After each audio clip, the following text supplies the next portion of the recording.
أعوذ بالله من الشيطان الرجيم. بسم الله الرحمن الرحيم. إن الحمد لله نحمده ونستعينه ونستغفره ونستهديه ونؤمن به ونتوكل عليه ونثني عليه الخير كله. من يهد الله فلا مضل له ومن يضلل فلا هادي له.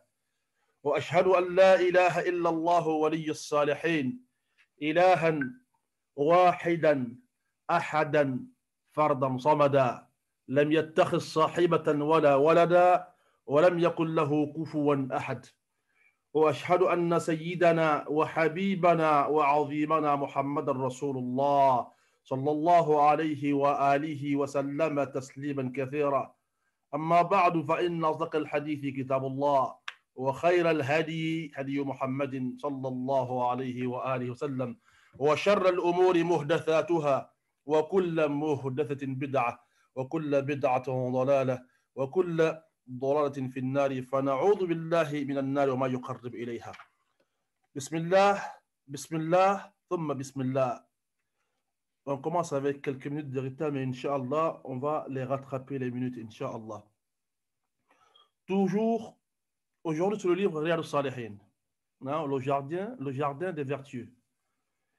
Nous sommes dans le chapitre concernant la sincérité et la présence de l'intention dans tous les actes. Dans les actes, les paroles et aussi les circonstances apparentes ou cachées. D'accord? Apparents ou cachés. Donc, hadith numéro 11. On commence aujourd'hui, hadith numéro 11.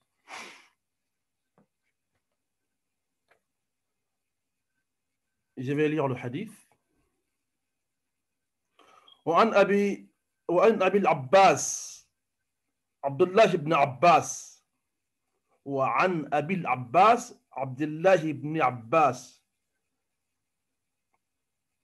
نعم، ابن عبد المطلب رضي الله عنهما عن النبي أن رسول الله صلى الله عليه وسلم وبارك فيما يرويه عن ربه سبحانه وتعالى تبارك وتعالى قال: إن الله كتب الحسنات والسيئات ثم بين ذلك، فمن هم بحسنة فلم يعملها كتبها الله عنده تبارك وتعالى عنده حسنة كاملة.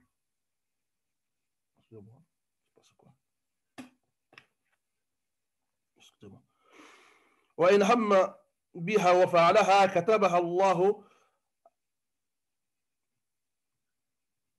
وإن هم بها وفعلها كتبها الله 10 حسنات إلى 700 ضعف، إلى أضعاف كثيرة.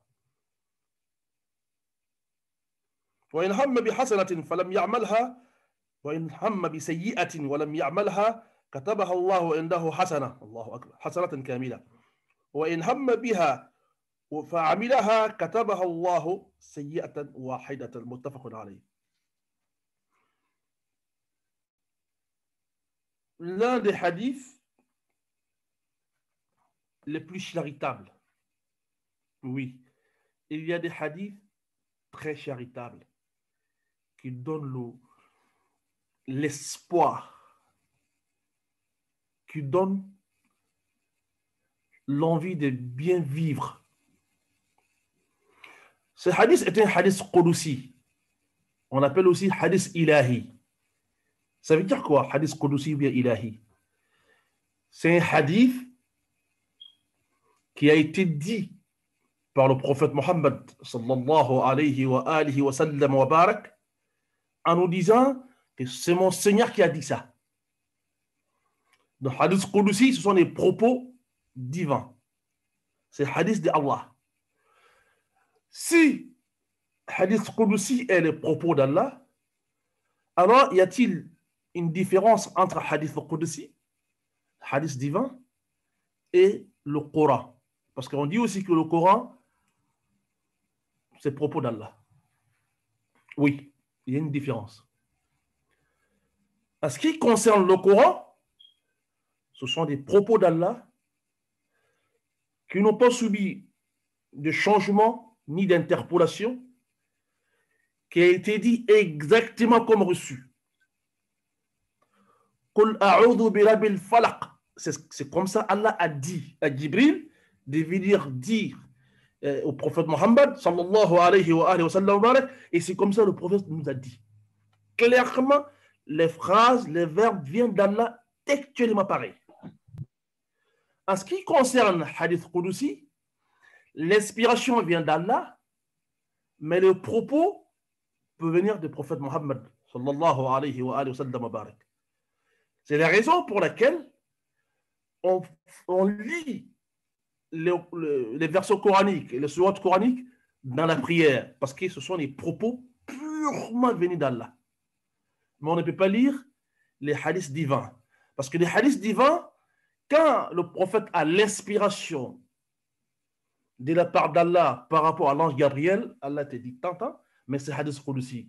Ça veut dire que lui-même, Mohammed sallallahu alayhi wa sallam, il a l'autorisation divine de pratiquer et de dire les mots qu'il convient lui-même par rapport à ce qui lui a été dit. Hadith Qudusi n'est pas une révélation. Le Coran est une révélation. D'accord? C'est la différence entre les deux pour que l'on puisse comprendre, pour ne pas mélanger les deux. On fait la prière avec le Coran, on ne fait pas la prière avec le Hadith Qudusi, même si on est d'accord que ce sont des propos divins. D'accord? Hadith Qudusi, c'est-à-dire Hadith d'Allah, Hadith de Dieu. Les propos sont venus du prophète Mohammed sallallahu alayhi wa sallam, mais ça a été dicté par Jibril. Allah te dit tant. Seulement, c'est un hadith. Donc, tu peux placer les mots qui te semblent bien pour faire comprendre à ta communauté. Pourtant, le Coran, non. Allah te dit tant, c'est comme ça que tu dois dire. Si tu ne comprends pas, Allah te fera comprendre et tu enseigneras à ta communauté. C'est la différence entre les deux que je voulais d'abord dire avant d'aller loin. Dans ce hadith, le prophète Mohammed sallallahu alayhi wa sallam wa barak nous montre la générosité d'Allah. Il est très généreux. Oui, Allah est incomparable. Qu'est-ce qu'il a une clémence et une compassion vers les humains. Hadith vient de chez qui? Chez Abdullah ibn Abbas. D'accord? Que Allah l'agrée, lui et son père. Il nous dit, d'après ce qu'il aurait rapporté, il parle du prophète Mohammed sallallahu alayhi wa sallam, des enseignants. Vous voyez déjà, d'après ce qu'il a rapporté. Pourtant, le Coran, c'est tout de suite Allah dit. C'est la différence. Allah dit, d'après ce qu'il a rapporté de son Seigneur, sallallahu alayhi wa sallam, que son Seigneur a dit, Allah a inscrit les bonnes et les mauvaises actions sur la table bien gardée, bien sûr. Les bonnes et les mauvaises actions, tout le monde sait que c'est prescrite. Et en plus, comme on le dit très souvent, c'est les Karamois qui aiment parler beaucoup. Hein. Sinon, on sait tous 80 à 90% des actions qui sont bonnes et des actions qui ne sont pas bonnes. Ça n'empêche qu'on doit faire des rappels. D'accord? Ça n'empêche qu'on doit se rappeler. Allah a inscrit les bonnes et les mauvaises actions sur la table bien gardée. Lahul Mahfouz. Clarifiant ainsi cette parole, les bonnes et les mauvaises actions sont bien inscrites, oui. Mais il les a clarifiées aux humains que nous sommes, aux djinns, pour que nous comprenions.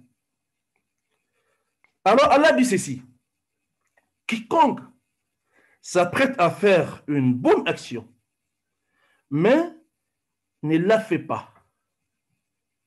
Il a eu l'intention et le vouloir. Ça ne s'est pas arrêté à l'intention seulement, mais bon vouloir de faire une bonne action. Mais il n'a pas pu le faire par un empêchement quelconque. S'il vous plaît, coupez le micro. J'attends le bruit sur un micro là. Voilà. Merci. Quiconque s'apprête à faire une bonne action, mais ne la fait pas,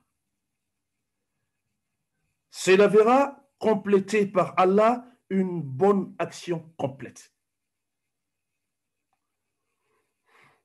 Je me suis levé. Franchement, je voudrais faire quelque chose, une très bonne action. Je voudrais donner 2 euros. Je voudrais faire 2 rakats. J'ai pris l'intention de faire une bonne action pour Allah. J'ai eu un empêchement quelconque. Du fait que non seulement j'avais l'intention, et aussi j'ai eu l'envie, parce que souvent on a l'intention qui reste dans l'intention, mais l'envie de pratiquer n'y est pas.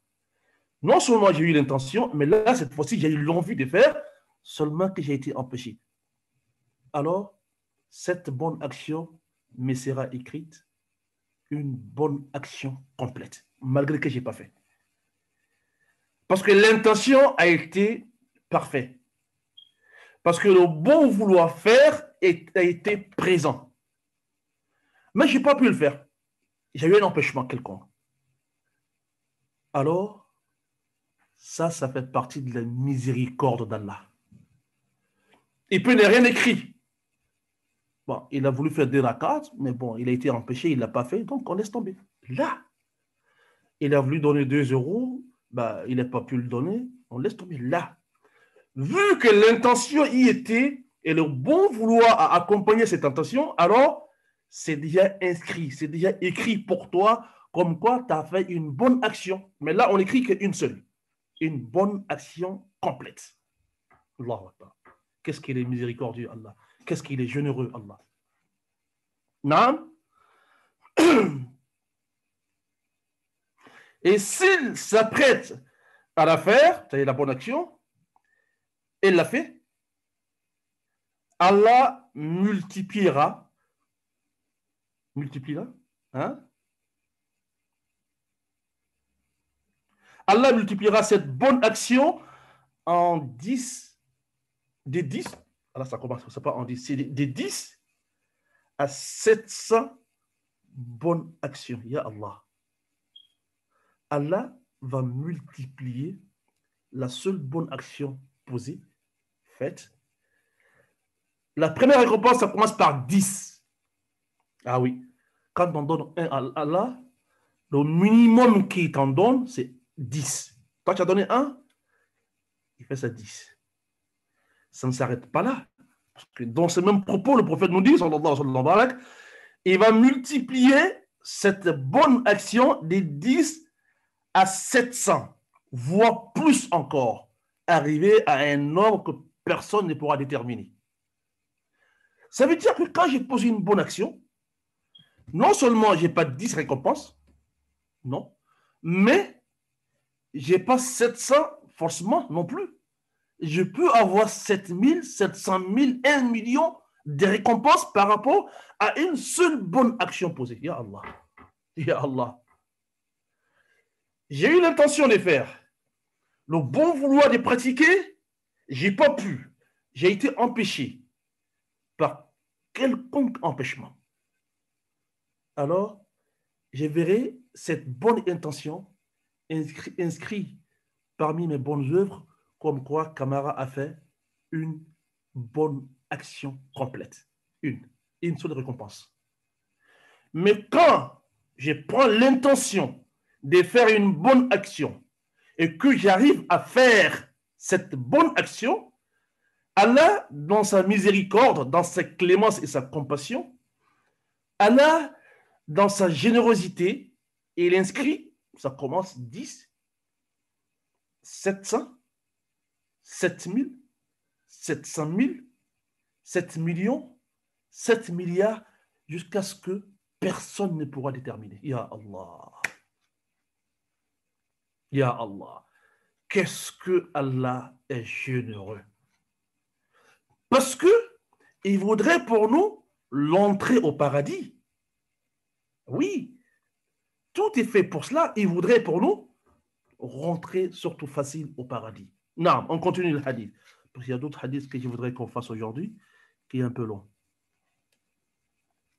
Non. En revanche, s'il s'apprête à faire une mauvaise action, d'accord, mais ne la fait pas, Allah inscrira une bonne action complète pour lui. Ya Allah. Il a formé l'intention de commettre un péché. Il n'a pas pu le faire. Il a été empêché par quelconque empêchement. D'accord? Comme il n'a pas pu poser cette mauvaise action, il se verra écrit dans son petit livre des misanes comme quoi il a commis une bonne action, mais une seule récompense. Ya Allah. Allah, il est généreux, Wallah. Wallah. Mais, non. Et s'il s'apprête à faire une action mauvaise, et il l'a fait vraiment, alors Allah inscrira une seule mauvaise action pour lui. Un seul péché pour lui. Chers musulmans, chers musulmanes, chers étudiants, chères étudiantes, méditez ces hadiths. Réfléchissez sur ces hadiths. Analysez ces hadiths. Et dites à ceux qui n'arrivent pas, n'est-ce pas, à donner l'espoir aux humains en ce qui concerne notre entrée au paradis. Il y a des prédicateurs, des imams, des prêcheurs qui sont spécialisés rien qu'à nous jeter dans l'enfer, comme si l'enfer les appartenait. Allah même qui a créé, n'est-ce pas, le paradis et l'enfer, il nous donne espoir. Lui-même, il nous donne l'espoir pour dire à la communauté mohammedienne que mon pardon est plus immense que ma colère. Allah, son pardon est plus immense que sa colère parce que il voudrait pardonner tout. Il voudrait nous pardonner nous tous si on arrive à s'excuser, à se repentir. Un autre hadith encore que je vais faire rentrer dans cela pour que l'on comprenne. Un jour, notre maman Aïcha, As-Siddiqatu bint As-Siddiq, la véridique, la fille du véridique, elle avait sa tête, n'est-ce pas, sur les cuisses de son prophète Mohammed, sallallahu alayhi wa sallam barak. Le hadith est authentique. Elle dit, quand j'ai vu une gaieté et une joie sur le visage de son prophète Mohammed, sallallahu alayhi wa sallam barak, j'ai profité. Je lui dis, ô messager d'Allah, je voudrais que tu fasses des prières pour moi. Alors le prophète Mohammed sallallahu alayhi wa sallam barak dit, ô Allah, pardonne à Aïcha tous ses péchés, passés comme à venir, apparents comme cachés. Aïcha, très contente, très joviale, elle a commencé à rigoler, elle n'a pas pu cacher sa joie, jusqu'à ce que sa tête fût tombée des cuisses du prophète Mohammed sallallahu alayhi wa sallam, des saintes cuisses. Alors, quand ce serait ainsi, le prophète va lui dire, Aïcha, qu'est-ce que tu prends? Elle va dire, mais je suis très contente. Hein? L'homme avec le grand H, hein? L'homme incomparable, l'homme champion toute catégorie, l'homme hors catégorie, l'homme le plus noble, le plus grand, le plus savant, le plus aimé par Allah, Jalla Sha'nu subhanahu wa ta'ala, vient de faire des prières pour moi et je suis certain que Allah va exaucer ses prières. Je ne voudrais pas que je sois contente pour cela. Alors, c'est que le prophète va dire, c'est ce qui m'importe ici. Il va dire à Aïcha, Aïcha, ah, t'es contente parce que j'ai fait cette prière pour toi. Dis-toi, Aïcha, dans toutes mes prières, j'ai prié ainsi pour ma communauté. Ceux qui sont là et ceux qui viendront. Ya Allah. Allah, pardonne ma communauté de leurs péchés précédents ou à venir. Pardonne tous les péchés précédents ou à venir. pardonne-les leurs péchés, n'est-ce pas, apparents comme cachés. Le prophète a prié pour moi, il a prié pour toi, il a prié pour l'autre. Pourquoi alors, nous les prédicateurs, on n'arrive même plus à donner espoir aux gens, on fait fuir les gens, on montre que le côté néfaste de la chose. Comme disait l'un de nos savants, dites aux prédicateurs qu'il y a beaucoup de places au paradis. On laisse l'enfer comme ça. Il y a beaucoup de places libres au paradis. Faisons entrer les gens au paradis, donnons l'espoir aux gens. Montrons aux gens que tout peut être bon. D'accord? Tout. Même si on a très mal commencé, même si on a fauté, même si on a péché, oui, tout peut être bon si on accepte de se repentir, si on accepte de s'excuser, si on accepte de présenter nos excuses, nos pardons vis-à-vis d'Allah, subhanahu wa ta'ala. Donc ce hadith est un hadith de Bushra, comme on le dit, un hadith qui annonce la bonne nouvelle. Quand je veux faire une bonne action et je n'ai pas pu le faire, mais non seulement j'ai pris l'intention et j'avais le bon vouloir faire, le bon vouloir l'exécuter, mais je n'ai pas pu le faire, alors Allah m'écrit dans mon livre comme quoi Mohamed Lamine Camara a fait une bonne action complète. Donc j'ai, n'est-ce pas, une hasanat. J'ai une seule hasanat parce que je ne l'ai pas fait. Mais quand je prends l'intention de faire une bonne chose, une bonne œuvre, et que j'arrive à faire cette bonne action, alors la récompense commence par 10 et peut aller de 700 jusqu'à un nombre que l'on ignore. Allah seul est capable de dire aux anges, écrivez sans arrêt. Il est le seul capable de dire ça. Parce qu'il a été content de lèvres posées. D'accord? Mais quand je voudrais faire une mauvaise action, j'ai pris l'intention et le bon vouloir de faire une mauvaise action, j'ai été empêché. Je n'ai pas pu le faire. Alors, je me verrai écrit comme quoi j'ai fait une bonne action. Une hasanat, une récompense. Parce que je n'ai pas fait la mauvaise action. Mais alors, si quelqu'un qui prend l'intention de faire une mauvaise action et après il le fait, parce que avant de faire quelque chose, on a l'intention, hein, toujours. On a l'intention, et après l'intention, le bon vouloir maintenant, l'envie, après l'intention qui est dans le cœur et l'envie d'y pratiquer maintenant vient, et après on pratique. Quelqu'un qui voudrait faire une mauvaise action et après il n'a pas pu le faire, après il a pu le faire, il a mis en exécution, c'est verra écrit un seul péché, une seule mauvaise action. C'est pourquoi, pour un musulman pratiquant, même, je dis bien, même s'il fait des choses qui ne sont pas bonnes, hein, même s'il fait des choses qui ne sont pas bonnes, ce serait difficile que ce musulman n'aille pas au paradis, vu que les actions bonnes posées par lui seront toujours multipliées à des multiples nombres, alors que ces mauvaises actions ne sont écrites qu'une seule mauvaise action. Déjà, ça sera pesé, vous le savez. La balance est là pour cela. On pèse les bonnes actions et les mauvaises actions. Et le musulman, très souvent, verra que c'est la bonne action qui pèse lourd que la mauvaise action. Mais ça arrive aussi que la mauvaise action pèse. Pourquoi? Parce que ce musulman, il est mort sur un grand péché. Ah, ça, il n'y a que Allah qui peut le pardonner. Allah nous a interdit et nous a interdit de faire des choses. Allah nous a interdit de faire des choses.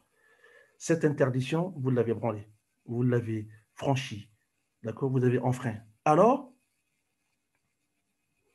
vous êtes mort là-dessus. Il n'y a que Allah pour pardonner. S'il veut, il vous pardonne. S'il veut, il ne vous pardonne pas. Mais sachant que vous êtes mort étant musulman, ayant l'attestation des foi complète, ayant les prières, les jeûnes, tout ça, même si vous partiez à l'enfer, après, vous allez rentrer au paradis. Parce que là, en ce moment, vous partez à l'enfer pour aller, n'est-ce pas, faire le nombre d'années qu'Allah décrétera pour vous, mais vous n'y resterez pas pour toujours. Vous n'y resterez pas pour toujours parce que vous êtes musulman parce que les bonnes actions faites, parce que vous êtes mort dans l'état de soumission, mais pécheur. Les péchés, vous serez puni par les péchés, et après, vous sortirez pour aller au paradis. C'est ceux-là, très souvent, qui verront, n'est-ce pas, l'intercession des saints prophètes Mohammed, sallallahu alayhi wa sallam, parce qu'il va faire beaucoup d'intercessions. Je ne parle pas quand on sera arrêté devant Allah pendant 50 années. Je ne parle pas de ça. Ça, c'est intercession pour tout le monde. Shafa'a al-Kubra pour tout le monde.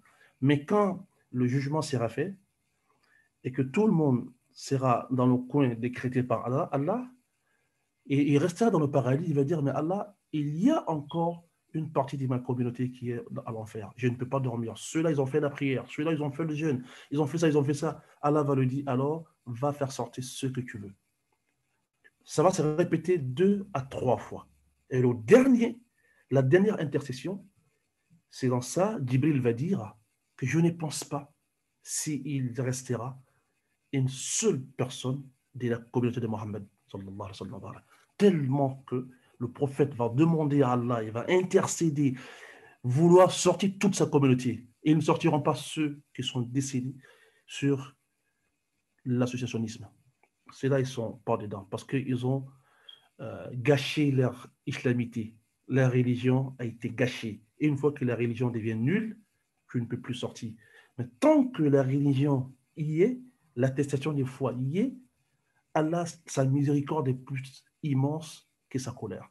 Donc, il faut que nous, les prédicateurs, on arrive à donner cet espoir aux gens.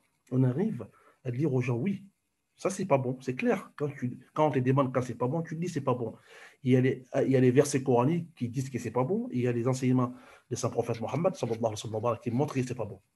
Après, donne l'espoir aux gens. C'est vrai. Par exemple, toi, prédicateur, quelqu'un vient te voir, il a fait quelque chose d'abominable. Il ne faut jamais l'accabler. Jamais. Essaye de le soutenir, de lui dire oui, ce qu'il t'a fait n'est pas bon, mais ce n'est pas la fin du monde. Je me rappelle encore quand on était aumônier dans les prisons parisiennes, en Île-de-France ici, on était très souvent confrontés à ce genre de situations. Des enfants qui sont allés en prison pour X raisons. Souvent, quand ils voient les imams en prison, ils s'effondrent en pleurs. Notre rôle, c'était quoi? C'est de lui dire, c'est pas la fin du monde. Aujourd'hui, tu es en prison parce que tu as commis une faute. Mais demain, tu vas sortir et la société a besoin de toi. Allah a besoin de toi. Ta famille a besoin de toi. Tu peux être plus bon qu'avant. Oui, le plus difficile n'est pas d'être tombé, mais c'est de se relever après être tombé. Donc ça, ce sont des petites parenthèses que je voulais mettre dans les cours. Donnons l'espoir aux gens, montrons aux gens que la miséricorde d'Allah est plus immense que sa colère, sans encourager les gens à faire des bêtises. Ah, il faut être clair. On n'encourage pas les gens à faire des bêtises. Non. Ah, Imam Kamara a dit ça, donc là. J'ai dit ce qui est. On encourage les gens, surtout ceux parmi nous qui n'ont pas bien commencé, qui ont fait trop de fautes. Il y en a souvent, quand ils s'asseyent, ils ne savent même pas quoi faire ou quoi dire. Allah t'aime. Allah peut te pardonner. Si tu lui présentes tes excuses sincères, si tu fais un repentir sincère, il peut te pardonner parce qu'il est grand pardonneur. Sa miséricorde est plus immense que sa colère. Non. Le hadith, il a fait, comment on appelle, le hadith est accepté à l'unanimité. C'est un hadith consensuel entre Bukhari et Muslim. D'accord? Non, c'est un bon hadith. Hadith numéro 12. Sur ce hadith, on va terminer. Un hadith très long. D'accord? Ce hadith, j'ai oublié quelque chose. Hadith numéro 11, c'est le hadith qui est venu de chez Abdullah ibn Abbas, le petit cousin de son prophète Mohammed sallallahu alayhi wa sallam. Abbas est l'un des fils d'Abdul Muttalib. Ça veut dire qu'Abbas est le papa du prophète Mohammed sallallahu alayhi wa sallam. Son papa qui s'appelle Abdullah et le papa d'Ali qui s'appelle Abu Talib. Mohammed, son papa c'est Abdullah. Ali, son papa c'est Abu Talib. Abdullah ici, son papa c'est Abbas. Ces trois sont les mêmes pères. Abbas, Abdullah, Abu Talib. Et il a d'autres fils aussi. Hamza faisait partie de ce même groupe. C'était un oncle du prophète Mohammed. Vous savez, dans la naissance, on peut avoir des oncles où on a à peu près les mêmes âges, même souvent on est plus âgés qu'eux. On les appelle souvent les petits-oncles. D'accord? Donc, ceux-là sont un peu comme ça pour le prophète Mohammed. Abbas, si vous ne le connaissez pas, c'est lui que le prophète a demandé qu'il reste. Il n'a pas fait le hijra tout. Il est resté et il était les yeux et les oreilles de saint prophète Mohammed. Son fils s'appelle Abdullah. C'est petit, il est né.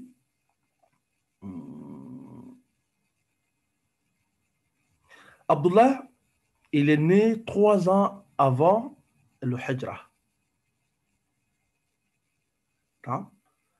Avant le hijra, il est né 3 ans. Donc, quand le prophète partait chez Allah, il avait entre 14 et 15 ans. Parce que né 3 ans avant le hijra, et le hijra a fait 11 ans, donc il avait 14 ans. D'accord? Abdullah ibn Abbas, pour ceux qui ne connaissent pas Abdullah ibn Abbas, c'est celui-là même que le prophète a prié pour lui. Le prophète a demandé à Allah subhanahu wa ta'ala de lui donner la maîtrise et la version du Coran et de l'enseigner la sagesse. Ah, ça, c'est une très grande prière. Il a fait ça pour son petit cousin Abdullah ibn Abbas, qui a aussi duré avec son papa à la Mecque, hein, parce qu'il était avec son père à la Mecque. Quand, après l'ouverture de la Mecque, l'an 8 de la Hijra, alors papa et Abdullah, toute sa famille il va déménager avec toute sa famille à Médine, auprès du prophète, après avoir fait 8 ans, il était l'homme clé, le saint prophète Mohammed, sallallahu alayhi wa sallam. Donc, les deux oncles du prophète qui ne l'ont pas trahi du tout, c'est Hamza et Abbas. D'accord? Et Abdullah, c'est le fils d'Abbas, Abdullah ibn Abbas. Il est parmi ceux qui ont fait. Je crois que j'ai déjà fait sa biographie ici, si je ne m'entends pas. Je ne sais pas, mais dans quel cours, mais j'ai déjà fait. Bon, je me suis dit gagné, je vais revenir là-dessus. Hein? Il a beaucoup de hadiths, 1660 hadiths. Et Bukhari et Muslim sont d'accord sur 95 hadiths. Bukhari, lui seul, il a 28 hadiths. Muslim, lui seul, il a 49 hadiths. Il est décédé à Taïf. Il y est enterré. C'était quand? C'était l'an 58 de l'Hijra. D'accord.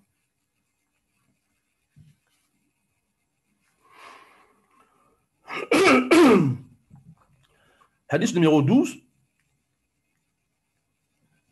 C'est un Abdullah aussi qui. Tout cela, c'est des petits Sahaba. Hein? Abdullah ibn Abbas, Abdullah ibn Omar, Abdullah ibn Zubayr. Tout cela, ce sont des petits Sahaba.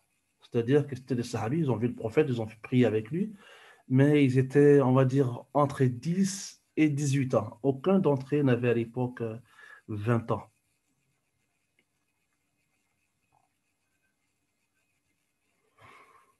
Abdullah ibn Omar, c'est le fils de Omar ibn al-Khattab. Al-Farouq. Omar ibn al-Khattab, Al-Farouq. Ouais. Il avait un fils qui s'appelait Abdullah. C'est Abdullah, il avait un fils qui s'appelait Abdurrahman. Donc, son surnom, c'est le papa d'Abdurrahman. Les Arabes aiment beaucoup ça. Surtout leurs premiers fils, ils prennent toujours le nom de leur premier fils, le papa de tel. Donc, Abdullah, c'est le fils d'Omar. Sur Abdullah, il avait un fils qui lui avait donné le nom d'Abdurrahman. Donc, on l'appelait très souvent Abu Abdurrahman. Si vous vous rappelez, je vous parle très souvent de ce Abdullah, le fils d'Omar. J'ai dit dans le hadith, la chaîne de transmission la plus authentique, surtout chez Imam Malik dans le Muwatta, la chaîne de transmission la plus bonne, que Bukhari ne dit pas non plus, c'est quand on dit Imam Ahmad ibn Hanbal m'a dit, C'est qui? C'est un imam. Donc, c'est un homme fiable, très fiable. Il m'a dit que Shafi'i m'a dit, entre Ahmed et Shafi'i, oui, il y a eu des années d'études. Ahmed a été étudiant chez Shafi'i. Donc, quand il dit que Shafi'i m'a dit, c'est vérifié. Shafi'i dit que Imam Malik m'a dit, oui, c'est vérifié. Shafi'i a été étudié chez Imam Malik pendant des années. Imam Malik dit, Nafi' m'a dit. Nafi', c'est lui qui était l'esclave d'Ibn Omar. Ibn Omar, le fils d'Omar que nous sommes en train de parler. Et c'est lui qui a appris Imam Malik la lecture du Coran avec Riwayat Warsh. D'accord? Et Nafi' va dire que le fils d'Omar m'a dit, Abdullah, parce qu'il était son esclave, après il a franchi. Et le fils d'Omar va dire deux choses. Soit le prophète m'a dit, soit mon père m'a dit que le prophète a dit. Tous les deux sont authentiques. Parce qu'il a vu le prophète. Le petit gamin, il a vu le prophète. Et aussi, il a vu son père, qui était l'un des khalifes les plus doués, le saint prophète Mohammed. Sallallahu alayhi wa sallam. Donc, c'est cette chaîne qu'on appelle la chaîne de transmission la plus authentique chez les gens des hadiths. Avec ça, il n'y a aucune discussion. Aucune discussion possible. Quand on dit le hadith vient de chez Imam Ahmed, qui dit que Shafi'i l'a dit, qui dit que Malik l'a dit, Malik dit que Nafi' l'a dit. Nafi' c'est lui qui détenait la lecture du Coran à Médine. Et Nafi' dit, mon maître m'a dit que Abdullah ibn Omar. Abdullah ibn Omar va dire, le prophète m'a dit, ou bien mon père m'a dit que le prophète a dit. C'est les deux. Donc c'est authentique. Alors, si on ne connaît pas ce Abdullah ibn Omar, comme je vous ai dit, il est parmi les petits sahaba. Abdullah ibn Omar est né un an avant la révélation. Non, un an avant la révélation, il est né où? À la Mecque. Abdullah ibn Abbas aussi, il est né à la Mecque. Hein? Non seulement lui, il est né, il est resté pendant longtemps. Abdullah ibn Abbas, on parle d'Abdullah ibn Omar. Ibn Omar est né à la Mecque un an avant le Hijra. Il va embrasser l'islam avec son père. C'est quand est-ce que Omar a embrassé l'islam? Omar a embrassé l'islam après l'an 5. Après que les musulmans aient fait, n'est-ce pas, le premier ou la première immigration au ça à Abyssinie. C'est l'ancien nom de l'Éthiopie, Abyssinie. Oui, soyez fiers, vous les Africains. La première terre qui a reçu l'islam et les musulmans avec toute quiétude, avec les honneurs, c'est la terre de l'Afrique. Ya Allah, quel privilège pour vous les Africains. Et ce n'est pas n'importe quel Africain, les Africains noirs, les l'Abyssinie, aujourd'hui Éthiopie. C'est ceux-là qui ont reçu la première immigration, le premier vague d'immigration de l'islam. Naam. Donc, Omar s'est converti en islam après cette première vague. Naam. Les historiens nous disent soit l'an 5 ou le début de l'an 6. Parce que quand cette immigration a été faite en Abyssinie, en Éthiopie, l'an 4, ils sont restés un peu. Et il y en a qui ont commencé à se retourner parce que ce n'est pas facile de vivre en dehors de chez soi. Ce n'est pas facile. Même si on arrive souvent, mais très difficilement. Donc, c'est après que Sayyidna Omar va embrasser l'islam. Vous savez que le prophète Mohammed sallallahu alayhi wa sallam demandait chaque fois à Allah de donner le pouvoir à l'islam, d'agrandir l'islam, de privilégier l'islam avec l'un des deux Omar. Allah, je te demande que tu fasses glorifier l'islam, triompher l'islam avec l'un des deux Omar. Les deux Omar sont qui? Omar ibn Khattab, c'était un. L'autre, c'est Omar ibn Hisham, qui était parmi les oncles aussi du prophète, mais pas oncle direct, parce que lui, il est Hashimi, il vient de la famille du prophète Mohammed, sallallahu alayhi wa sallam, mais lui, il ne l'a pas accepté non plus. Et Abu Lahab aussi ne l'a pas accepté. Donc, la lumière d'Allah va se jaillir sur qui? Sur Omar ibn al-Khattab. Donc, Abdullah ibn Omar, quand son père va se convertir, alors qu'il est très jeune, il est entre 5 et 6 ans, Abdullah ibn Omar va se convertir avec son papa en islam. D'accord? Et Abdullah ibn Omar, et c'est lui, c'est l'un des petits frères de Hafsa. Vous vous rappelez, Hafsa, c'est l'une des filles d'Omar ibn Khattab, qu'il a donné à mariage au Saint-Prophète Mohammed sallallahu alayhi wa sallam. Aïcha a demandé un jour le prophète sallallahu alayhi wa sallam par rapport à son petit frère, qui est Abdullah ibn Omar. Le prophète va dire ceci: Inna akhaka rajulun salih, lakinnahu la yaqum al-layl. Ton frère est un homme pieux, mais il ne fait pas la prière des nuits. Et quand sa sœur va lui dire ça, jusqu'à sa mort, il a toujours faire la prière des nuits.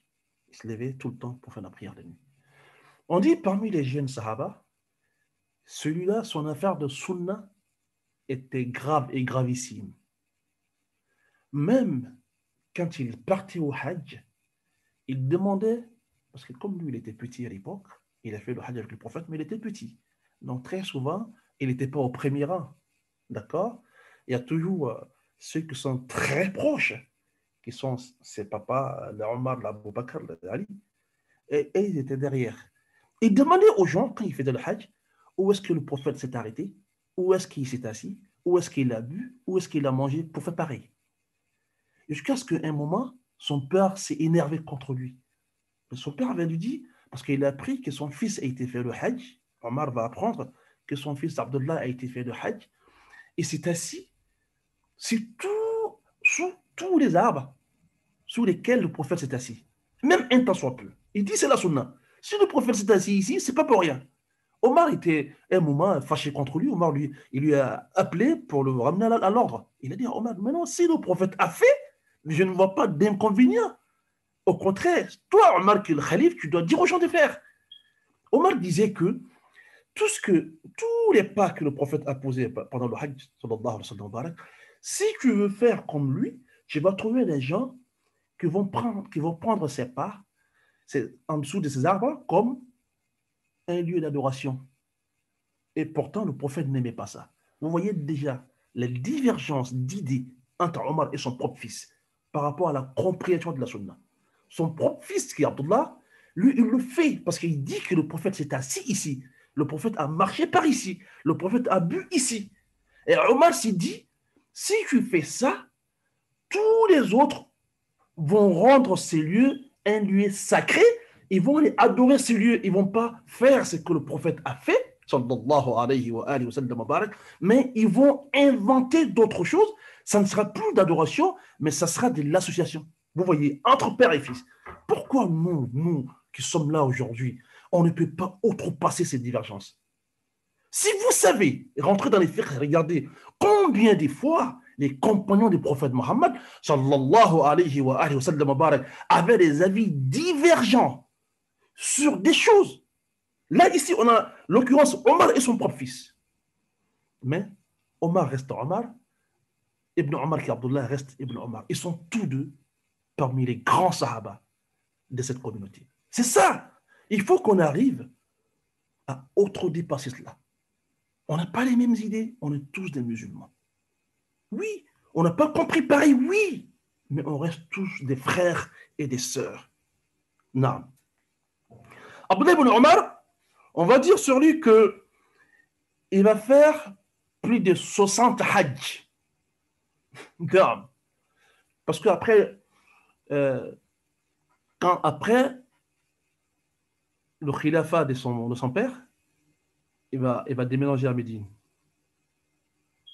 Astaghfirullah, il va déménager à la Mecque. Il va faire toute sa vie. Chaque année, il fait le hajj. Et il est parmi les sahaba qui n'ont pas pris parti entre Ali et Muawiyah. Vous vous rappelez sûrement de la grande fitna que je vous ai déjà dit, qui a été provoquée après l'assassinat d'Othman. Une fois qu'Othman a été assassiné, il y a eu deux groupes. Un qui dit non, il faut qu'on trouve l'assassin d'Othman avant d'élire quelqu'un d'autre. L'autre qui dit non, il faut élire quelqu'un d'autre qui va chercher l'assassin d'Othman. Ces deux groupes, ça va faire Ali qui veut qu'on élire quelqu'un pour trouver l'assassin d'Othman. L'autre, Muawiyah, qui veut dire que non, il faut qu'on trouve l'assassin d'Othman avant d'élire quelqu'un. Et les Médinois vont voter Ali. Ils vont faire de Ali khalifa. Muawiyah, il était le gouverneur de Syrie. Les Syriens, Muawiyah ne va pas faire voter la Syrie. Parce que lui, étant très proche de la même famille de Othman ibn Affan, c'est son cousin direct, il demande à ce qu'on trouve l'assassin de Othman. Ça va provoquer des années sombres dans l'islam. Oui, des années sombres. Les musulmans se sont entretués. Ya Allah. Qu'est-ce que c'est décevant. Ceux-là même qui priaient derrière le prophète Mohammed. Sallallahu alayhi wa sallam. Non, non, non. En ce moment, il y aura d'autres personnes qui ne vont pas prendre parti. Qui ne vont jamais prendre parti. Ils ne seront ni avec Ali, ni avec Muawiyah. Et ils vont rester à la Hadda. Pour ceux qui ne connaissent pas la vraie signification de Ahl Sunnah wal Jama'a, c'est ça la vraie signification. Quand on dit Ahl Sunnah wal Jama'a, il y en a qui pensent que ça veut dire que les gens de Sunnah est le groupe. Non. Muawiyah, il avait les gens de la Sunnah. Parce que ce sont les compagnons du prophète Mohammed. Ali avait les gens de la Sunnah. Lui-même, il est un homme de Sunnah. Parce que Muawiyah, lui aussi, il est un homme de Sunnah. Parce qu'ils ont tous prié derrière le prophète Mohammed. Donc, ils sont des Ahl Sunnah. Les deux qui se sont affrontés, ils sont Ahl Sunnah. Et le groupe, ce sont les Sahaba, ou pas forcément Sahaba, mais ceux qui sont venus après les Sahaba, les Tabi'i, qui n'ont pas accepté de participer, ni pour Ali, ni pour Muawiyah. Et Atazalou, ils se sont mis à l'écart. Abdullah ibn Omar fait partie de cela. Oui, oui. Abdullah ibn Omar fait partie de cela. Vous vous rappelez sûrement, Huzayf ibn al-Yaman fait partie de cela. Oui, ce sont les très grands compagnons du prophète Mohammed, sallallahu alayhi wa sallam, qui ont compris qu'on ne doit soutenir ni Ali, ni Muawiyah, parce que c'est une guerre fratricide, c'est une guerre de l'islam. Ali et Muawiyah ne doivent pas s'entretuer, ils ne doivent pas s'attaquer. Donc nous, on ne rentre pas dedans. Ce monsieur, Ibn Omar, il fait partie de cela. C'est pourquoi c'est dit qu'il a fait plus de entre 55 et 60 hajj dans toute sa vie alors. Et l'Umrah,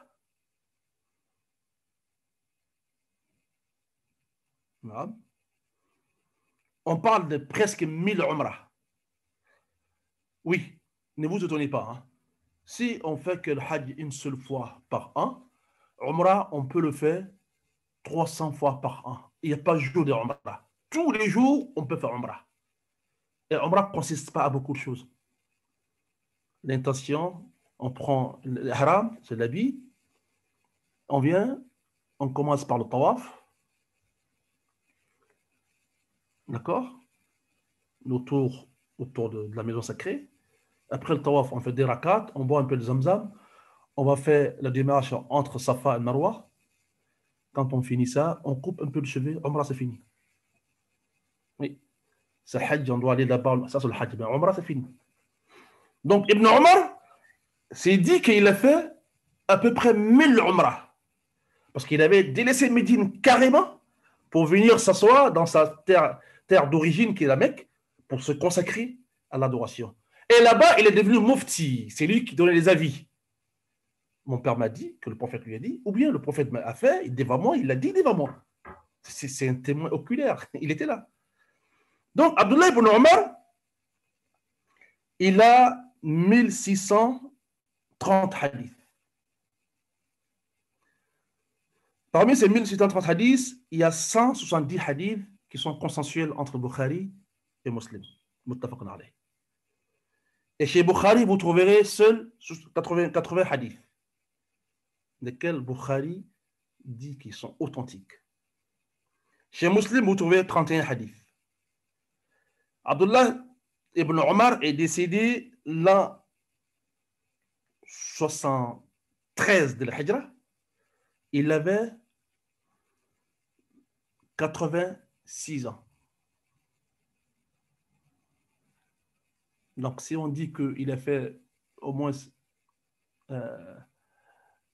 60 hajj, vous enlevez 60 dans 86, ça va laisser encore 26, c'est faisable. Il est décédé à la Mecque, il a été enterré dans le grand cimetière de la Mecque. Donc, le hadith, maintenant, on attaque. Ah, j'ai pensé peu de temps ailleurs, pourtant le hadith, il est très, très, très long. Abdullah ibn Omar nous dit ça nous reste qu'un quart d'heure. Bon. Il nous dit que le prophète Mohammed sallallahu alayhi wa alihi wa sallam wa barak dit Allahumma salli wa sallim wa barik ala sayyidina Muhammad wa alihi adada khalqik wa rida nafsika wa zinata arshika wa midada kalimatik. Il a entendu le prophète dire non, 3 hommes parmi ceux qui vous ont précédés sont partis un jour en voyage et la nuit les surprit alors qu'ils n'avaient pas encore atteint l'endroit où ils partaient. Et ils finirent par se réfugier, n'est-ce pas, dans la grotte pour y passer la nuit. Et une fois rentrés dans la grotte, un gros rocher devant là la montagne, en bouchant la sortie ou l'entrée. Une fois que eux ils sont rentrés dans la grotte, un gros rocher s'est mis devant la porte comme une avalanche pour barrer la rentrée et la sortie. Personne ne peut rentrer, personne ne peut sortir.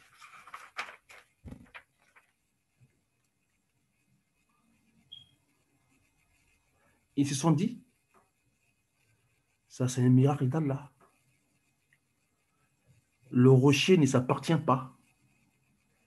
La grotte a un seigneur, a un propriétaire, qui est Allah subhanahu wa ta'ala.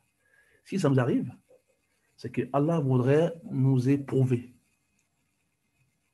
La seule chose qui peut nous délivrer de ces rochers, c'est d'implorer Allah en mentionnant l'œuvre la plus pieuse que chacun d'entre nous aurait fait. Ah, c'est important. Hein? Ah ouais. Un musulman dans sa vie qui ne peut pas jurer Allah, sauf si je n'ai pas fait ça. Tu sais que tu n'as rien fait. Il faut que chacun d'entre nous ait quelque chose, il l'a fait pour Dieu, rien que pour Allah, rien que pour avoir l'agrément d'Allah. Et quand ça chauffe, tu dis Allah, sauf si je n'ai pas fait ça pour toi, mais si tu es certain que je l'ai fait pour ton agrément, à la recherche de ton visage, être un bon puits pour toi, Allah, sors-moi de là. Allah va le faire, si c'est vrai vraiment. Alors, les 3 sont d'accord. Chacun d'entre nous va faire une prière par rapport à ce qu'il a fait pour Allah.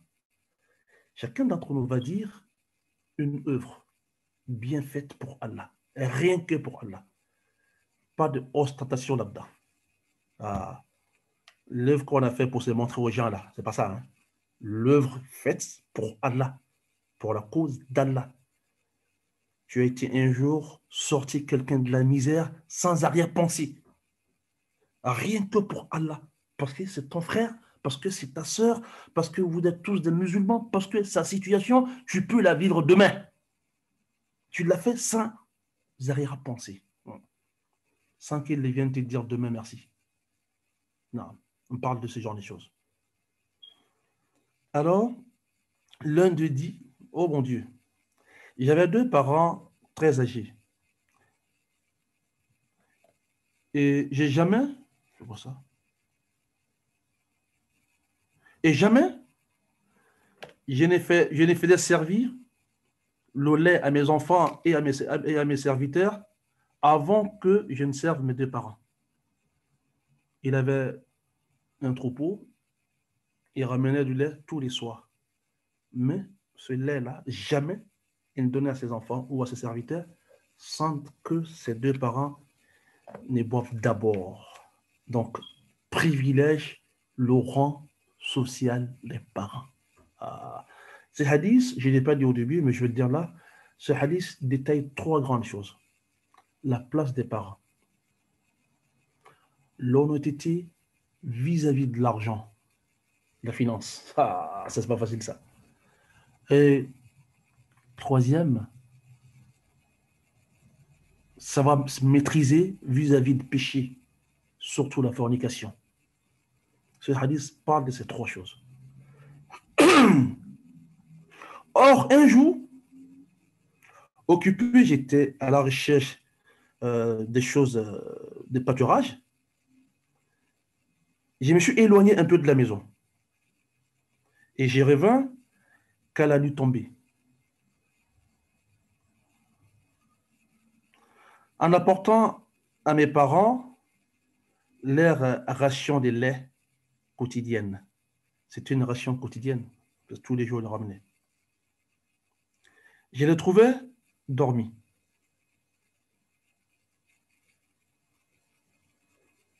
D'accord? Je répugnais donc à les surveiller, à les réveiller, excusez-moi, pour boire, pour leur donner à boire le lait. Il ne les a pas réveillés. Donc, il avait peur de déranger ses deux parents qui dormaient. Donc, il ne les a pas réveillés.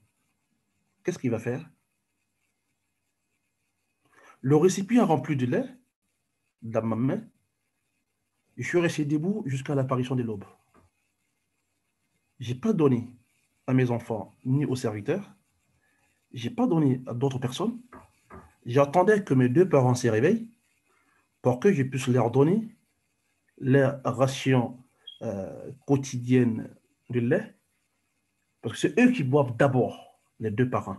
Après, je donne aux autres. Tandis que mes enfants pleuraient de faim ou d'envie de boire du lait. J'ai tout refusé jusqu'à ce que mes deux parents se réveillent. Après, ils ont bu leur ration de lait. Et ce n'est qu'après, j'ai pu donner du lait à ma propre famille. Allah, si ça, ce respect que j'ai fait pour mes parents, si je l'ai fait rien que pour toi, parce que toi, Allah, t'a demandé qu'on respecte les parents. Si cela est vrai, que je l'ai fait pour toi, avec sincérité, Allah, sors-nous de ce qu'on est là. Le rocher va se lever un peu. Oui, parce qu'il a dit la vérité. Ah oui, Allahu Akbar. Comme disait l'un de mes ustads, si c'est nous, on va durer là-bas. Hein. On va dire quoi?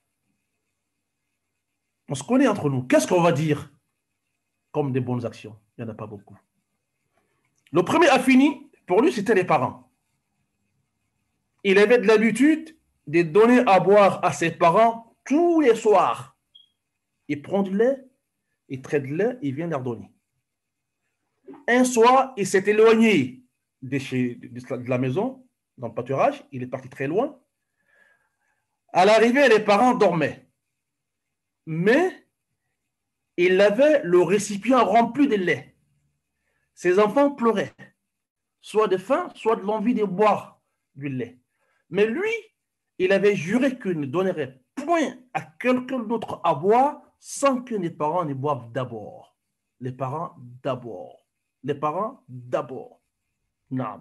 Alors, il a tenu debout toute la nuit jusqu'à l'apparition de l'aube, jusqu'à ce que les parents se réveillent. Quand ils sont réveillés, ils ont bu tous deux leur ration quotidienne de lait. Et c'est en ce moment, c'est après cela que lui, il aurait donné du lait à ses enfants et aux autres. Allah, si c'est vrai, ce que je viens de dire, et que je l'ai fait pour toi, je pouvais donner du lait à mes enfants, à ma famille, à tout le monde. Mais chez moi, si mes parents ne boivent pas et que j'ai donné aux autres, c'est comme si j'ai désobéi à mes parents. Allah, si ça c'est vrai ce que j'ai fait là, sors-moi de ce qu'on est. Allahu Akbar. Ah oui. Ah oui. Alhamdulillah. Si je l'ai fait pour obtenir ta satisfaction, Allah, sors-nous de ce qu'on est. Alors, ce rocher s'est déplacé un peu. Seulement qu'il ne peut pas sortir encore parce qu'ils sont trois. Il faut que tout le monde dise.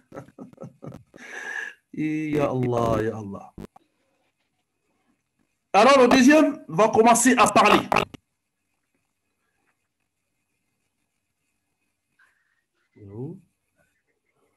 Oh mon Dieu, j'avais une cousine que j'aimais plus que tout au monde. Ouais. La sexualité, le fléau de ce bas monde, surtout de ce siècle. Non. Oh mon Dieu, j'avais une cousine que j'aimais plus que tout au monde. Dans une version, j'ai éprouvé pour elle la plus grande passion qu'un homme puisse éprouver pour une femme. Il l'aimait vraiment. Il l'aimait vraiment.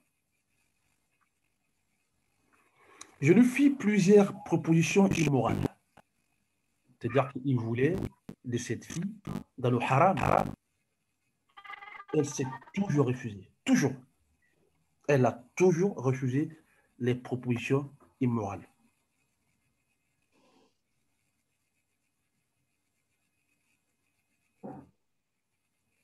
Jusqu'à ce qu'arrive ce jour, elle vient me voir et me dire qu'elle a besoin d'argent pour manger, parce qu'elle n'avait rien à manger. Ah, la faim. Ah, la faim a causé beaucoup de tort. Aujourd'hui, on tue au nom de la faim. On est devenu des prostituées au nom de la faim. On est devenu des mendiants au nom de la faim. Aïe. À tort ou à raison, je ne juge pas.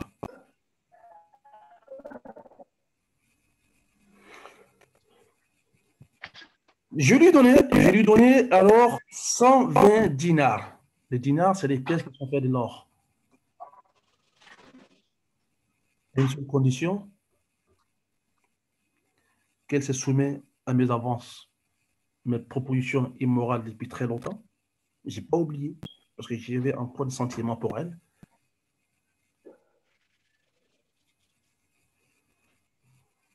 D'accord?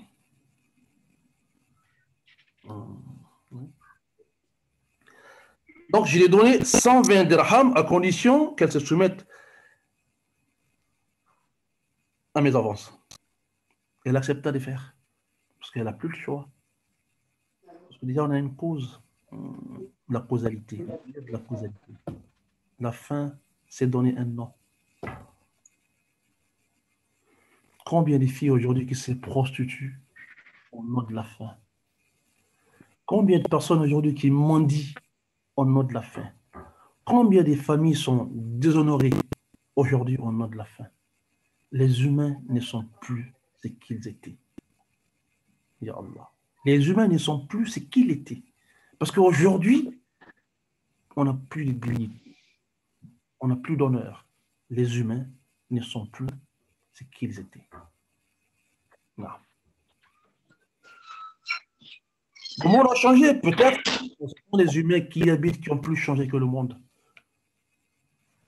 Alors, une fois soumise à mon pouvoir, dans une autre version, au moment où je me suis placé entre ses jambes, excusez-moi, c'est ce qui est écrit, il n'y a pas d'honte dans l'enseignement, au moment où je me suis placé entre ses jambes, voulant faire l'action bannie par Allah, elle me dit ceci: crée Allah et ne déchire pas l'hymen qu'Allah a rendu sacré, sauf par ses droits. Ça veut dire qu'elle était vierge. Elle s'était préservée pour son mari. Si un jour tu voudrais enlever cette hymen, il faut que tu l'enlèves avec ses droits. C'est-à-dire qu'il faut que tu sois mon mari. Ce sont les droits de l'hymen. Les droits qui autorisent que l'on puisse aller avec la fille.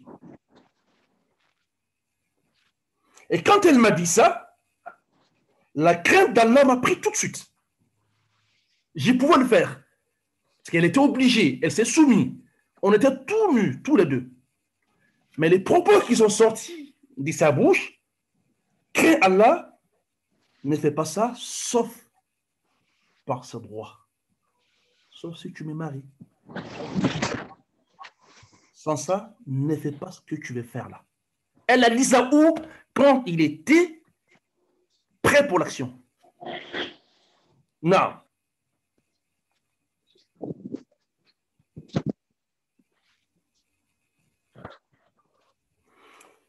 Je me suis réveillé, je me suis relevé, je me suis habillé, je suis parti sans la toucher. J'ai laissé les 100, il y avait combien de dinars?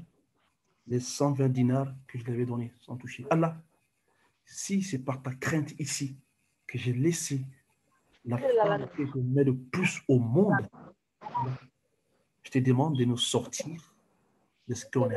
Allah. Oh mon Dieu, si je l'ai fait, si j'ai fait cela pour obtenir ta satisfaction et ton agrément, déplace ce rocher afin que nous puissions sortir de ce lieu. Et le rocher a bougé. Parce que c'est la vérité. Et oui, et ils avaient de quoi à dire. Hein. Si c'est nous aujourd'hui, ça va chauffer là. Non. Le troisième va dire, oh mon Dieu, j'avais engagé des journaliers. D'accord? Et à la fin de travail, je leur donnais leur argent, leur salaire du jour. Sauf qu'un jour, l'un d'entre eux me laissa son dû et parti. J'ai fait fructifier alors son salaire qui était avec moi et devient considérable. Lui, il prenait des gens pour faire des travaux, pour travailler, comme vous le savez. Ce jour-là, ceux qui ont travaillé, il y a un qui a laissé son argent qui est parti. Il a pris cet argent, il a acheté des bêtes. Ça a bien fructifié. Alors, un jour, il revint me voir et me réclamer son dû. En me disant, oh serviteur d'Allah, je reviens pour prendre mon dû que je n'ai pas pris autrefois. Je lui répondis, tous ces chameaux, d'accord? Tout ce que tu vois là, les vaches, les brebis, les moutons, tout cela, et même les esclaves, non, même les esclaves, sont tous à toi. T'appartiennent tous. Il me répondit, ne te moque pas de moi, s'il te plaît, ô serviteur d'Allah. Je réplique, je ne me moque pas de toi. Je te dis la vérité. C'est ton argent que j'ai pris pour acheter un qui sont devenus comme ça. Parce qu'il est venu plusieurs années après. Il prit alors tout ce que je lui ai montré sans me laisser la moindre chose. Allah, je pouvais me poser. Mais comme je me suis mis en tête que l'argent qui a commencé ce travail est de lui, donc tout ce qui va engendrer sont à lui, Allah, j'ai même pas pris une seule brebis. Si c'est vrai, Allah, que je lui ai laissé partir avec tout, mais tout, et rien que pour avoir pour obtenir ta satisfaction et ton agrément, déplace le rocher afin que nous puissions sortir de ce lieu. De ce lieu. Cher musulman, le rocher va se déplacer et les trois pourront sortir. Allah Akbar. Allah Akbar. Allah Akbar. Le rocher va se déplacer complètement et les trois pourront sortir. Analysez, asseyez-vous après les cours et analysez ces trois grandes choses. L'obéissance aux parents, la fornication et la finance. Si tu trouves un musulman qui est très obéissant à ses parents, tu vas trouver qu'il est tombé dans la fornication ou l'adultère. S'il est très obéissant à ses parents et qu'il n'est pas tombé dans la fornication ou l'adultère, tu vas trouver qu'en matière de finances, il est dans le riba. Mais grave. Rares sont ceux qui ne sont pas dans le riba aujourd'hui. Si tu trouves un musulman qui n'est pas dans le riba, l'intérêt usurier, s'il n'est pas dedans, tu vas trouver qu'il est l'un de ces trois choses. C'est très, très difficile. C'est pourquoi je disais que ce hadith est un hadith capital qui nous éduque. C'est une éducation pour nous. Nous allons dire aussi à ceux qui n'étaient pas là, on va leur enseigner, on va leur apprendre ce qu'on a appris pour que nous comprenions tous la véracité des choses. Ces bas mondes ont changé, oui, mais ces bas mondes n'ont pas plus changé que les humains qui y habitent. C'est nous qui avons fait toutes sortes d'atrocités dans ce bas monde. Oui, un jour, un imam vu le diable en songe. Il a vu Shaitan. Et il demande à Shaitan, comment est-ce que tu vas? Shaitan va lui dire, le diable va lui dire, je vais super bien. Il dit, ah bon, pourquoi tu dis ça? Il dit, parce que hier, c'est moi qui ai enseigné les humains comment désobéir à Allah, comment faire les péchés. Mais aujourd'hui, j'apprends des humains comment désobéir à Allah, comment faire des péchés. Je viens en Europe, je prends la désobéissance qui s'y trouve, les péchés qui s'y trouvent, je ramène en Afrique. Je pars en Afrique, je prends ce qu'ils ont là-bas, je ramène en Amérique latine. Je pars en Amérique latine, je ramène en Asie. Oui, hier, c'est moi qui enseignais les humains comment désobéir à Allah, comment faire les péchés. Aujourd'hui, j'apprends de ces mêmes humains. Ya Allah, des maîtres qui sont, des élèves qui sont devenus des maîtres. Les élèves des CP, dans le péché, aujourd'hui, ils sont tous des docteurs chercheurs dans le péché. Qu'Allah nous en préserve, qu'Allah fasse de nous des bons musulmans, sincères, pieux, et surtout des musulmans qui auront le paradis comme destination. هذا والسلام عليكم ورحمة الله وبركاته. Le hadith, il est consensuel. C'est un hadith muttafaqun alayh entre Bukhari et Muslim. Donc, je présente mes excuses à tout le monde d'avoir débordé un peu, mais je ne voulais pas couper ce hadith en deux. Donc, sur ce, on va arrêter. S'il y a une ou des questions, on pourra le prendre. Sinon,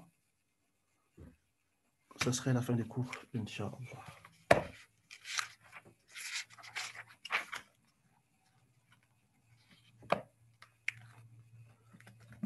Il n'y a pas de questions? Ok, alhamdulillah. Donc, Salam alaikum wa rahmatullah, Ustaz. oula. Bravo. Qu'est-ce que vous faites? Barakallah fik. Jazakumullah khaira. Ah, وإياكم. Amen. Ma question, ça porte sur la fitna dont vous avez brossé dessus là, qui Ouais. s'est tenue entre deux groupes musulmans. Mais j'ai appris que Aïcha était de côté de Muawiyah. Est-ce que ça c'est vrai? C'est vrai, c'est avéré, c'est écrit. Ah, d'accord. Oui, c'est avéré, c'est écrit. Ah, Mais d'accord. pourquoi Allah saura le dire? Parce que chacun ramène ce qu'il veut, ce qu'il peut là-bas. Aïssa s'est rangée sous le côté de Muawiyah. Parce que, j'ai dit ce qui est écrit, hein, parce que Aïcha et Ali, il y a un conflit entre les deux, ils ne sont pas d'accord. D'où est-ce que ça vient? Il y en a qui disent que ça vient de très loin, mais ce qui est connu, et ça vient du moment où Aïcha a été calomniée. Hein? Hadith al-Ifq, qui est dans le Coran. Ils ont menti sur la femme du prophète Mohammed, sallallahu alayhi wa sallam, comme quoi elle a commis l'adultère. C'est un munafiq qui a dit ça. Le contexte, je dis brièvement, on va comprendre. Vous savez, quand le prophète partait dans une expédition, il partait toujours avec l'une de ses femmes. Il faisait tirage au sort, le nom qui sortait, il partait avec elle. Comme c'était le chef, sa femme était toujours sur une monture, et une monture bien fermée. D'accord? Comme vous voyez souvent dans les films où il y a les reines qui sont dans un petit coin du royaume, là, quand ils sont sur la monture, souvent sur les chevaux, on voit ça avec les chariots. Donc, les femmes des prophètes, sallallahu alayhi wa sallam, quand elles partaient avec le prophète dans les voyages, elles étaient toujours bien protégées. Ces jours-là, ils se sont réveillés le matin. Le prophète s'est mis devant les gens, ils ont fait la prière. Et il a dit, Bilal dit aux gens qu'on prenne la direction pour Médine. D'accord? Ils ont pris la direction de Médine. Sauf que Aïcha, elle avait perdu un collier. Elle était partie, elle était bien dans le groupe. Comme elle a perdu un collier, elle s'est retournée pour venir chercher le collier. Elle a même retrouvé le collier. Entre-temps, Caravane est parti très loin. Il y a un monafir qui a dit, oh, j'ai vu Aïcha s'est retournée parce qu'il y a un monsieur qui est resté. Elle est partie sûrement coucher avec ce monsieur. Subhana Rabbi al-A'la bihamdi. Aïcha, la seule fille que le prophète s'est marié avec elle, elle était vierge, c'est Aïcha, qui a eu cette bonne éducation. C'est elle qui va commettre l'adultère. Et Allah, subhanallah. Et ça va prendre de l'ampleur, ça va commencer doucement. C'est pourquoi Imam Malik dit, écoutez ça très bien. Quand vous voyez quelqu'un qui veut salir votre nom, si vous pouvez arrêter. Parce que si vous ne l'arrêtez pas, vous dites, oh, ça m'importe, c'est pas la peine, ça ne m'intéresse pas. Il va salir votre nom, ça va arriver à un endroit. Même vous-même, vous allez douter de vous-même. Oui, c'est vrai. Donc, ça a commencé à prendre l'ampleur. Le munafiq qui a dit, vous savez qu'il y avait des munafiqs, ça veut dire les hypocrites qui étaient avec le prophète. Allah a même révélé un Coran alarmant, Surat al-Munafiqun. Oui, ils étaient avec lui. Et il les connaissait parce qu'Allah les lui a montré et tous. Mais le problème, quand il a dit ça à Omar un jour, il dit Omar, je connais les munafiqs. C'est-à-dire, je connais ceux qui sont hypocrites entre nous, ceux qui prennent mes propos, qui disent là-bas, ceux qui font ça, ceux qui appellent les ennemis contre moi. Omar dit, mais prophète, montre-les-moi, je vais tous les tuer. Il va dire, Omar, calme-toi un peu. Qu'est-ce que les gens diront s'ils ont appris qu'on a tué un hypocrite? Ils vont dire, ah, maintenant, Mohamed tue ses sahaba, il tue ses compagnons. Omar, laisse tomber. Ya Allah, quelle politique! Hein? Est-ce que vous voyez, c'est pourquoi l'islam, c'est la politique incarnée. Omar, qu'est-ce que les gens diront s'ils apprennent que Mohamed tue ses sahaba? Ils ne vont pas comprendre qu'ils sont les hypocrites. Ils vont dire quoi? Mohamed, il tue maintenant ses compagnons. C'est pas bon ça. Il ôte la vie à ses compagnons. Donc, on va continuer. Ces hypocrites vont aller doucement, doucement, et ça va prendre de l'ampleur, jusqu'à ce que le prophète va apprendre ça. Le côté humain des prophètes va jouer actuellement. Il y a des moments, Allah montre son côté humain pour que nous sachions, nous tous, qu'on peut faire des erreurs. Tellement que ça va s'aggraver, le prophète n'a jamais accusé Aïcha. Mais le prophète, si tu veux, il était dans le doute. Est-ce qu'elle l'a fait? Est-ce qu'elle ne l'a pas fait? Pourtant, c'est l'homme qui connaît Aïcha le mieux. Aïcha va s'enflammer, elle va prendre ses bagages, elle va aller chez ses parents. Mais prophète Mohammed, tu n'es pas capable de me défendre. Tu me connais, tu m'as trouvé vierge. Tu sais que je suis. Quelle éducation j'ai eue chez Abou Bakr. C'est toi le premier à dire aux gens, non, ma femme ne l'a pas fait. Alors, les gens vont dire que c'est en ce moment que Ali va dire au prophète Mohammed, sallallahu alayhi wa sallam, mais si tu doutes d'elle, il faut te marier avec une autre, laisse Aïcha. Aïcha, elle ne veut que le prophète, sallallahu alayhi wa sallam. Chez Aïcha, Ali devait être de son côté, dire non, cette petite, on la connaît, elle ne fera jamais ça. Mais Ali s'est mis sur le côté de ceux, bon, selon elle, hein, parce que Ali aurait dit, j'ai mis au conditionnel, aurait dit au prophète sallallahu alayhi wa sallam, si tu doutes vraiment d'elle, il faut prendre une autre femme, laisse Aïcha. Pourquoi Ali aurait dit laisse Aïcha? C'est Allah qui va, je veux dire quoi, qui va purifier Aïcha, parce qu'ils vont rester comme ça pendant un mois. Elle n'a pas fait un mois chez ses parents. Jamais vu dans l'histoire de la prophétie. Après un jour, le prophète va se rendre chez ses parents. Abou Bakr est assis, sa femme Asma est assise, qui est la maman d'Aïcha. Le prophète Mohammed va dire, Aïcha, je suis venu pour te dire que Allah est miséricordieux. Si c'est vrai que tu l'as fait, réponds-toi et demande pardon à Allah. À ces propos, Aïcha va fondre en larmes. Elle va fondre. Elle va regarder son papa.